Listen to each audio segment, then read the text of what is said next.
ГСП онлайн. Городские новости сейчас. Четверг, 11:00, отделение ГИБДД Ухты, пресс-конференция с начальником регистрационно-экзаменационного отдела. Требования к автошколам ужесточились еще в 2014 году. С тех пор наблюдается значительный спад ДТП с участием водителей-новичков. С 1 января экзамены на получение водительских удостоверений будут проходить только на аппаратно-программном комплексе. Бумажные варианты сдачи исключены вовсе.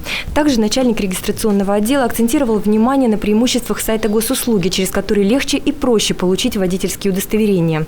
Приоритеты этого сайта очень велики, то есть там не только является оказание госуслуг по сфере ГИБДД и МВД. Этот сайт нужен для того, чтобы человек пришел в назначенное ему время, допустим, в 2 часа дня, получил госуслугу, какая бы она ни была, допустим, регистрация транспорта, выдача водительского удостоверения. Кроме того, 4 февраля были внесены некоторые изменения в постановление правительства Российской Федерации. Теперь медицинская справка при допуске к управлению транспортными средствами в некоторых случаях не понадобится. Это изменение персональных данных, утрата, либо негодное состояние водительского удостоверения, а также получение международных удостоверений. Во всех остальных случаях по-прежнему необходимо медицинское заключение.